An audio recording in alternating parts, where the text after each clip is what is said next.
राजेशी, तू दिव्यांग असून सुद्धा एक मोठ्या आव्हानावर तू मात केली आणि एक असा खेळ निवडला जो अत्यंत कठीण आहे, ते म्हणजे धनुर्विद्येचा. आणि त्या खेळात तू राष्ट्रीयच नाही तर आंतरराष्ट्रीय स्तरावर मेडल मिळवलं. तर हा अचंबित करणारा प्रवास कसा सुरू झाला आणि कुठून सुरू झाला? प्रत्येकाच्या यशामागे काही ना काही कहाणी दडलेली असते. तशाच माझ्याही यशामागे आहे. जेव्हा मी 9वीत असताना 2023 मध्ये माझे कोच सुरेंद्र विठ्ठल राठोड यांनी मला बघायचे येतानी आणि जातानी, आणि मग त्यांनी माझ्या घरी सांगितलं आई वडिलांना. आणि जेव्हा आई वडील म्हणाले की जा धनुष बघ, हातात घे, तुला जसं वाटलं मग तू जा ग्राउंडवर. मग मी पहिल्यांदा ग्राउंडवर गेले आणि जसा धनुष हातात घेतला तसं मला वाटलं नाही, आता आपल्याला याचं तर काहीतरी करून दाखवायचं आहे आणि जगात काहीतरी वेगळं करायचं आहे आणि आपलं नाव झालं पाहिजे, आई वडिलांचं पण नाव झालं पाहिजे, असं काहीतरी वेगळं करून दाखवायचं आहे. त्याच उद्देशाने मी माझा प्रवास सुरू केला. आता तू दिव्यांग आहेस आणि त्या कारणामुळे बरेच लोक तुला असे म्हटलं असेल त्यांनी, की तुला काही जमणार नाही, हा तुझ्याकडनं काही होऊ शकत नाही बा, है ना? तर मग अशा वेळी तशा बोलण्याला तू काय काय घेतलं? म्हणजे त्याला तू प्रेरणेत घेतलं, की तुला काय वाटलं मग त्यावेळी? असे अनेक प्रसंग आहे की लोकांना मला सांगितलं की तुला हे जमणार नाही, तू एका पायानं धनुष कसा उचलशील, तुला प्रॅक्टिस मध्ये तकलीफ जाईल. बरोबर. मग मी म्हटलं की नाही, आता हे लोक जे मला बोलत आहे, आता त्यांना आपण काहीतरी वेगळं करून दाखवायचं. जे लोक मला म्हणत होते की नाही तुला नाही जमणार, तू नको करू, पण मी कधी हार नाही मानली. मनात जे ठरवलं होतं ते कायम राहू दिलं आणि माझा प्रवास सुरू ठेवला. आणि आज त्या लोकांना मी सिद्ध करून दाखवलं की अपंग असून मी काही करू शकतो. म्हणजे असं नाही आहे की एक पाय नाही आहे तर अपंगत्वाला मात देऊन पण आपण काहीतरी वेगळं करून दाखवू शकतो आणि काहीतरी लाईफ मध्ये अचीव्ह करून दाखवू शकतो. राजेश्री, तुझ्या दिव्यांगत्वाबद्दल थोडंसं सांगशील का, की तुझं दिव्यांग जे तुला आलेलं आहे ते जन्मताच आहे का, असा एखादा कोणता वाईट प्रसंग आला ज्यामध्ये तुला दिव्यांगत्व आलं? मी जन्मापासून अपंग नाही आहे. एका अपघातामुळे माझा हा पाय गमावला मी. जेव्हा मी 6 वर्षाचे असताना एका अपघातामध्ये माझा एक पाय गमावला. तो काहीतरी वाहनांनी एक धडक मारली, ते पाय सापडलाच नाही. मग 6 दिवस मी हॉस्पिटलमध्ये भरती होते. तेव्हा मला 6 दिवस होश नाही आला. त्याच्यानंतर माहित पडला की मी माझा एक पाय गमावला. मला अतिशय दुःख आणि खूप त्रास पण झाला त्यावेळेस. तेव्हा मी खूप छोटी होती, तेव्हा मला काही समजायचं नाही. पण जसं जसं आता आई वडील सांगते तसं तसं माहित होते की असं असं झालं होतं. ओके. तू दिग्रस सारख्या छोट्याशा गावातून म्हणजे ग्रामीण क्षेत्रातून तू आली आणि थेट तू राष्ट्रीय आणि आंतरराष्ट्रीय पदक मिळवलं. मग हे सर्व करत असताना तुझी जी काही आर्थिक परिस्थिती कशी होती, सामाजिक परिस्थिती कशी होती आणि तुला हे कसं मिळवलं हे तू सगळं? खरं सांगायचं तर माझी आर्थिक परिस्थिती काहीच नव्हती. जे काही केलं माझ्यासाठी ते माझ्या सरांनी केलं, प्रशिक्षकांनी, सुरेंद्र सरांनी. त्यांनी मला कधीही कोणत्या गोष्टीची कमी पडू दिली नाही. आई वडिलांनी पण खूप केलं. ते महागडा धनुष किती महाग, एवढा महाग, मला विचारायचा की एवढं पैसे कुठून येईल, आता या धनुषाचा खर्च कुठून येईल. पण सरांनी मला कधी कोणत्याच गोष्टीची कमी पडू दिली नाही. त्यांनी त्यांच्या पगारातून मला एरोज आणून दिले. हो. आणि आई वडिलांनी पण कधी कमी पडू दिलं नाही. त्यांनी पण खूप माझ्यासाठी केलं आहे. त्यांच्या इच्छा बाजूला ठेवून आधी माझे स्वप्न बघितले. जेव्हा तुला आंतरराष्ट्रीय पदक मिळालं त्यावेळी तुला काय वाटलं आणि तुला तुला असं फिलिंग आलं असेल की बाबा मी माझ्या गावचं जे काही नाव आहे ते जगभर पोहोचवलं. त्यावेळी तुला मेडल मिळाल्यानंतर तुझ्या नेमक्या भावना कोणत्या होत्या? प्रत्येक मुलीला वाटते की आपल्या गावाचं, आपल्या शहराचं, इंडियाचं नाव व्हावा. जेव्हा मी इंडिया लेवलला खेळायला गेली तेव्हा माझ्या मनात फक्त एवढंच होतं की आपल्याला इंडियासाठी मेडल घ्यायचं आहे. गावाचं नाव तर आपोआपच होईल. करेक्ट आहे.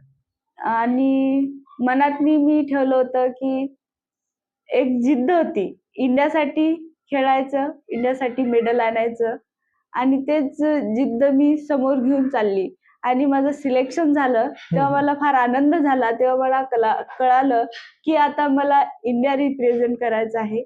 त्यावेळी मला खूप आनंद झाला आणि आपल्या छोट्याशा शहरातून थेट आंतरराष्ट्रीय लेवलवर जाणं हा प्रवास खूप सोपा नव्हता.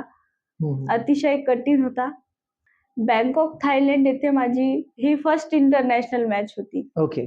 आणि तिथचा व्ह्यू बघून आणि तिथचे लोक बघून मला फार आनंद झाला. काहीतरी वेगळं पाहायला भेटलं. अच्छा. तिथचा जो ग्राउंड होता तो आपल्या ग्राउंड पेक्षा वेगळा होता आणि टार्गेट बॉक्स पण वेगळे होते. अच्छा. फेस सेम होता आणि तिथं खेळून फार चांगला वाटला. मनात एक जिद्द होती की आपल्याला इंडियासाठी मेडल आणायचं आहे. पहिलं तर बघून मी जरा नर्वस फील झालं अच्छा. की एवढा दूर आलो आपण आणि काही नाही झालं तर कसं, समोर काय बोलू. आणि मग जेव्हा मी विचार केलं की आपण कशासाठी आलो, आपल्याला ते विचार केलं पाहिजे. कोण कसं खेळते, कोण कसं आहे ते विचार न करता आपण काय करतो याच्यावर जास्त लक्ष द्यायचे. मग मी माझ्या स्वतःवर लक्ष दिलं आणि ते प्रॅक्टिस सुरू केली तिथं थायलंडला आणि मग ब्रॉन्झ मेडल आला. ओके. राजश्री, तुझ्या आई-वडिलांचा तुझ्या या यशामध्ये किती सहभाग आहे आणि त्यांचा त्याग कोणता आठवते तुला, की जे ते आठवल्यानंतर तुझ्या डोळ्यात आजही पाणी येते? माझ्या प्रत्येक यशामागे आई-वडिलांचा हात आहे. कोणत्याही गोष्टी मला न सांगता, न विचारता माझे आई-वडील माझ्या पुढे करतात. ज्या गोष्टीची मला आवड आहे, ज्या गोष्टी मला आवडत नाही ते सगळं त्यांना माहीत असतं. आणि जेव्हा माझ्या आई-वडिलांना माहीत झालं की माझ्या मुलीचं एक पाय नाही आहे, आता ते समाजात कसं होईल, तिचं समोर काय होईल, आणि ते मला सांगायचे नाही. त्यांना दुःख आता पण होतो की असं झालं, आता पुढं काय होईल. माझे आई-वडील आता माझ्यासाठी देवासारखे आहे. बरोबर. त्यांनी मला कधीही कोणत्याही गोष्टीसाठी अडवलं नाही. माझ्या स्वप्नांना यशापर्यंत न्यायची पायरी म्हणजे माझे आई-वडील आहे. आणि त्यांचे प्रत्येक स्वप्न मी पूर्ण करणार आहे. भविष्यात समोर जाऊन मला खूप मोठी अचीव्हमेंट करायची आहे, जेणेकरून माझ्या आई-वडिलांना माझ्यावर प्राऊड फील झालं पाहिजे. आज ठिकठिकाणी तुझा सत्कार होत आहे, ठीक आहे, तुला प्रसिद्धी मिळत आहे, तुझा सन्मान होत आहे, वृत्तपत्रामध्ये तुझं नाव झळकत आहे की बाबा एक दिग्गजची जी मुलगी आहे तिनं आंतरराष्ट्रीय स्तरावर मेडल मिळवलं. म्हणजे जणू काही तू आता सर्वत्र सेलिब्रिटी झालेली आहे. आणि असं असल्यानंतर मग तुला काय वाटलं, तुला काय फिलिंग आहे या संदर्भामध्ये? तर मला खूप आनंद होतो की स्वतःला सेलिब्रिटी पाहताना, एवढा सत्कार करताना खूप छान वाटते. पण त्याचबरोबर माझी जबाबदारी वाढली आहे. बरोबर. जसं आधी कोणी काही नाही, ओळखायचे नाही, बस असंच मस्त फ्रीली होतं. पण आता जसं लोकांच्या अपेक्षा वाढल्या आहे माझ्याकडून, तसं माझ्या पण हे वाढले आहे, जबाबदारी वाढली आहे की आता जे लोकांना माझ्याकडून अपेक्षा आहे ते मला पूर्ण करून दाखवायचे आहेत. तर त्याचसोबत माझा स्ट्रगल पण वाढला आहे, संघर्ष पण वाढला आहे. यश मिळाल्यानंतर सर्वजण टाळ्या वाजवतात, सत्कार करतात, सन्मान करतात. परंतु खऱ्या अर्थानं ज्यावेळी तू संघर्ष करत होती, तर त्यावेळी कोण तुझ्या पाठीशी खंबीरपणे उभे होतं? आई-वडील आणि माझे प्रशिक्षक सुरेंद्र विठ्ठल राठोड सर आणि माझ्या मैत्रिणींनी, हे सगळेजण माझ्या पाठीमागे होते. जेव्हा माझ्याकडे कोणताही मेडल नव्हता, तेव्हा आर्चरीचा प्रवास मी सुरू केला होता. तेव्हापासून हे मला मोटिवेट करायचे की नाही, तू काहीतरी वेगळं करून दाखवू शकते. तू काहीतरी वेगळं करशील, करून दाखवशील आणि आम्हाला तुझ्यावर विश्वास आहे, असे म्हणायचे. माझी मैत्रीण हे मला आजही सांगते, इथंच थांबायचं नाही आहे, तुला पुढं पण जायचं आहे. आणि माझे सर हे तर मला रोजच बोलतात की राजश्री, जे काही होईल ते चालते, पण इथंच थांबू नको. तू काहीतरी वेगळं कर. फक्त इंटरनॅशनल नाही तर तू ऑलिम्पिक मध्ये गोल्ड घे, हो. तेव्हाच थांब. तिच्याशिवाय थांबू नको. आणि फक्त 2028चा ऑलिम्पिकच नाही तर 2032चा पण गाठ. ओके. राजेश्री, तुझं पुढचं कोणतं मोठं पाऊल आहे? तुझं कोणतं असं स्वप्न आहे? म्हणजे तुला वाटतं का तू ऑलिम्पिकमध्ये गोल्ड मेडल मिळवू शकशील? बऱ्याच खेळाडूंना वाटते की ते ऑलिम्पिकमध्ये मेडल आणावं. तसं माझंही स्वप्न आहे की मी अच्छा. ऑलिम्पिकमध्ये मेडल भारतासाठी आणावं. माझ्या आई वडिलांचं नाव व्हावं, बरोबर. माझ्या प्रशिक्षकाचे नाव व्हावं, आमच्या अकॅडमीचे नाव व्हावं, दिग्रस अच्छा. तालुक्याचं नाव व्हावं, असं मलाही वाटते. 2028 साठी माझी तयारी चालू आहे, माझे अच्छा. प्रयत्न चालू आहे आणि मी माझा बेस्ट देईल. प्रयत्न करील की मी भारतासाठी मेडल आणेल आणि भारताचा तिरंगा त्या उंचीवर नेईल. ओके. बढिया. आज यवतमाळ जिल्ह्याच नाही तर महाराष्ट्रातील सर्व जे काही मुली आहेत, तुला प्रेरणा मानतात. मग त्यांच्यासाठी तू काय संदेश देशील? तसं म्हटलं तर मुली फक्त अभ्यासामध्ये हुशार असतात. हं, हं. त्यांना स्पोर्ट म्हटल्यावर ऊन, ताण अच्छा. हे जास्ती होते. पण स्पोर्टमुळं तुम्ही फिट राहसाल आणि निरोगी राहसाल. बरोबर आहे. शिक्षणाबरोबर एखादा स्पोर्ट निवडा, जेणेकरून तुम्हाला समोर जाऊन त्याचा फायदा होईल. त्याच्यासाठी आरक्षण पण भेटते जॉबसाठी. बरोबर आहे. जॉबसाठी पण फायदा होते स्पोर्टमुळे. आणि काहीतरी वेगळं करून टाक. सगळ्यांना वाटते की स्पोर्टमध्ये फक्त मुलं चांगलं करू शकते, पण असं काही नाही. मुली पण त्यांच्यापेक्षा चांगलं करू शकते. हां. तर चला सगळ्यांनी खेळूया, जिंकूया आणि देशासाठी मेडल आणूया.